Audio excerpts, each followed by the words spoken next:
tindakan memberi yang kecil dapat mendatangkan keajaiban yang besar. Tahu, apakah sedekah yang kita lakukan selama ini sudah dilakukan dengan cara yang benar?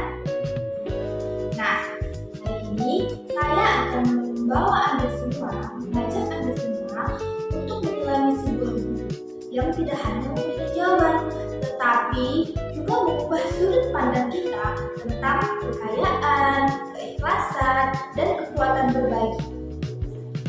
Ini dia, Keajaiban Sodaqoh, sebuah karya yang akan membawa kita pada kisah-kisah nyata tentang mukjizat yang kita dapat setelah tangan terkulur memberi. Oke, mari kita meneliti buku ini. Ini dia buku Keajaiban Sodaqoh, membuat keajaiban mukjizat Sodaqoh terhadap kekayaan dan kebahagiaan Anda. Buku ini adalah karya Muhammad Muhyiddin. Buku ini diterbitkan oleh Diva Press pada tahun 2012. Buku ini berjumlah 272 halaman. Sedikit tentang penulis, yaitu Muhammad Muhyiddin. Pengarang Muslim ini lahir 9 Desember tahun 1975 di Boyolali, Jawa Tengah. Beliau menempuh masa kuliah di Fakultas Dakwah Institut Ilmu Al-Quran di Wonosobo. Dari sekian puluh karyanya, buku-bukunya yang memperoleh perhatian khalayak luas dan menempatkannya sebagai pengarang Islamic National Bestseller antara lain buku Pintar Mendidik Anak Soleh dan Soleha sejak dalam kandungan sampai remaja tahun 2006, serta buku yang kita review yaitu Keajaiban Sodaqoh, menguak keajaiban mukjizat Sodaqoh terhadap kekayaan dan kebahagiaan Anda. Buku ini bukan hanya menjelaskan tentang keajaiban sedekah, tetapi juga menjelaskan cara-cara sedekah yang salah. Sedekah dalam pengertian yang umum adalah memberikan sesuatu kepada orang lain. Misalnya, kita punya uang 1.000 perak, lalu uang tersebut kita berikan kepada orang lain. Maka pemberian kita itu sudah bisa dikategorikan sebagai sedekah. Bahkan dalam buku ini juga dijelaskan, senyuman yang kita berikan kepada orang lain juga sudah bisa dikategorikan sebagai sedekah. Dalam buku ini terdapat 4 keajaiban Sodaqoh. Jika seseorang bersedekah lalu ia selamat dari bencana, rezekinya bertambah atau sembuh dari penyakit, maka bukankah itu bisa jadi hanya kebetulan belaka? Apa bukti bahwa seseorang yang bersedekah itu selamat dari bencana, bertambah rezekinya, sembuh dari penyakitnya? Bagaimana cara membuktikannya? Dalam agama tidak diragukan lagi bahwa sedekah memang memiliki keutamaan yang sangat dahsyat dan ampuh. Kalau kita membaca dan merenungkan ayat-ayat Al-Quran tentang sedekah, kita hanya akan mendapati firman Allah seperti berikut ini. Jika kamu menampakkan sedekahmu, maka itu adalah baik sekali. Dan jika kamu menyembunyikannya dan kamu berikan kepada orang-orang fakir, maka menyembunyikan itu lebih baik bagimu. Dan Allah akan menghapuskan dari kamu sebagian kesalahan-kesalahanmu, dan Allah mengetahui apa yang kamu kerjakan. Quran Surah Al-Baqarah ayat 271. Kemudian ada firman berikutnya, Allah memusnahkan riba dan menyuruhkan sedekah. Dan Allah tidak menyukai setiap orang yang tetap dalam kekafiran dan selalu berbuat dosa. Quran Surah Al-Baqarah ayat 270. Nah, ayat-ayat tersebut tidak secara langsung menyebutkan tentang keutamaan atau keajaiban-keajaiban sedekah.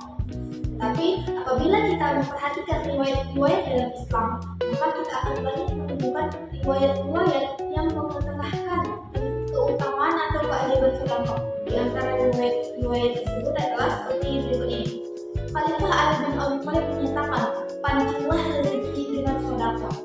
Rasulullah SAW bersabda, bersegeralah bersedekah, sebab yang namanya bala tidak pernah bisa mendahului sedekah. Rasulullah SAW menganjurkan, obatilah penyakitmu dengan sedekah. Dari riwayat-riwayat tersebut, kita mendapatkan keterangan bahwa setidak-tidaknya ada 4 keutamaan atau keajaiban yang diberikan oleh sedekah. Yang pertama, sedekah bisa menolak bencana atau bala. Yang kedua, sedekah bisa menyembuhkan penyakit. Ketiga, sedekah bisa memanjangkan umur. Dan yang terakhir, yang keempat, sedekah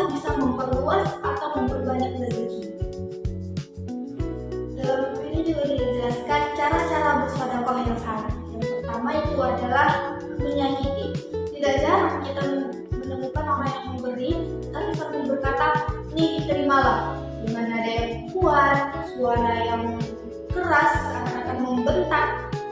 Bayangkan bagaimana jika kita yang berada di posisi tersebut. Kita memang butuh pemberian itu, tapi bukan berarti kita bisa diperlakukan seperti itu, karena kita sama-sama manusia. Sungguh, sengaja atau tidak, sadar atau tidak, kita seringkali mendukung orang-orang yang kita beri dengan perlakuan kita, dengan sikap kita, dengan kata-kata kita yang kurang baik. Kemudian yang kedua itu adalah pamer. Nah, jika ada kesempatan, mungkin kita akan ingin sekali memamerkan apa yang kita punya, apa yang kita miliki, apa yang baru kita beli. Ingin sekali kita memberitahukan kepada orang-orang luar sana bahwa kita punya rumah baru, mobil baru, TV baru, dan lain sebagainya. Sungguh, apa yang baru kita miliki ini memang mendorong kita untuk pamer. Pamer dalam bahasa Arab, dalam khasanah Arab itu terbagi menjadi dua, yaitu pamer, riya, dan juga sum'ah. Nah, riya adalah pamer dalam sikap dan perbuatan, sementara sum'ah adalah pamer dalam perkataan kita. Nah, cara bersodakoh yang salah berikutnya adalah terpaksa. Misalnya, kita tinggal di lingkungan yang memang sudah terbiasa untuk memberikan sodakoh, untuk bersedekah, berinfak, maka bisa saja dengan berat hati dan terpaksa kita juga memberikan infak, kita juga bersodakoh, tetapi hanya untuk mendapatkan pujian, hanya untuk mendapatkan penghargaan, hanya karena ingin disanjung, maka itu cara bersodakoh yang salah. Nah, dalam buku ini pada bab 2 halaman 55 itu ada disebutkan bahaya kemiskinan ma'rifatullah. Nah, di sini penulis mengatakan sering mendengar baik secara langsung maupun tidak langsung seorang ustadz dengan ceramah-ceramahnya sering menyuruh kita untuk bersedekah. Dia mengatakan apabila kita bersedekah, maka insya Allah kita akan dipanjangkan umurnya, insya Allah kita dijauhkan dari bala dan bencana, insya Allah kita diperkaya oleh rezeki, kita dijauhkan disembuhkan dari penyakit. Dengan berapi-api, ustadz ini juga menyebutkan hadis-hadis atau riwayat-riwayat yang menunjukkan keutamaan atau keajaiban sedekah. Dengan cara demikian pula, tentu saja kita sebagai pendengar akan terbawa dengan cerita kisah yang penuh ini. Harapannya dengan mendengar dan merenungkan kisah-kisah tersebut, kita akan tergerak untuk bersedekah. Harapan yang seperti inilah yang disebut oleh penulis sebagai bahaya kemiskinan ma'rifatullah. Ustaz kita ini seakan-akan lupa atau bahkan tidak menyadari bahwa dia sedang melakukan sugesti untuk bersedekah dengan cara yang salah. Kenapa penulis sebut salah? Karena yang pertama, seruan untuk bersedekah bukanlah bertujuan agar kita memperoleh keutamaan atau keajaiban dari sedekah yang kita berikan. Kita ini bersedekah karena memang itu kita harus bersedekah. Ini adalah ketetapan agama. Nah, sedekah ini sama halnya dengan sholat, puasa, zakat, haji, membaca Al-Quran, dan lain sebagainya. Tujuannya adalah untuk mendekatkan diri kepada Allah agar kita lebih dekat lagi kepada Allah Subhanahu wa Ta'ala, bukan hanya karena ingin mendapatkan keutamaan atau keajaiban yang seperti itu. Nah, keunggulan buku ini itu ada di salah satu kisah seorang janda dari Florida, halaman 69. Nah, dia ini adalah seorang janda yang kaya raya. Nah, kala itu resesi melanda Amerika Serikat di tahun 1980-an. Imbas resesi tersebut dirasakan oleh sang janda tadi. Dalam waktu yang tidak begitu lama, semua kekayaan sang janda tadi ludes dan dia menjadi orang yang paling bangkrut, bahkan mendapatkan makan saja dia mengalami kesulitan. Nah, saking dia tidak tahannya menghadapi kenyataan, dia dengan sangat terpaksa mengirimkan surat kepada sang nenek yang tinggal di panti sosial. Dia meminta kepada sang nenek untuk mengirimkannya uang agar hidup bisa dilangsungkan. Namun, membaca surat tersebut, sang nenek malah membalas surat tersebut dengan 3 kata, berilah, dan berilah. Nah, menerima surat sebagai sang nenek, si janda tadi merasa bingung karena yang dia butuhkan sekarang ini adalah uang, bukan jawaban memberi. Nah, akhirnya dia buang surat tersebut ke tong sampah depan rumahnya. Nah, tidak lama kemudian datanglah seorang pengemis tua ke rumahnya untuk meminta sekedar roti.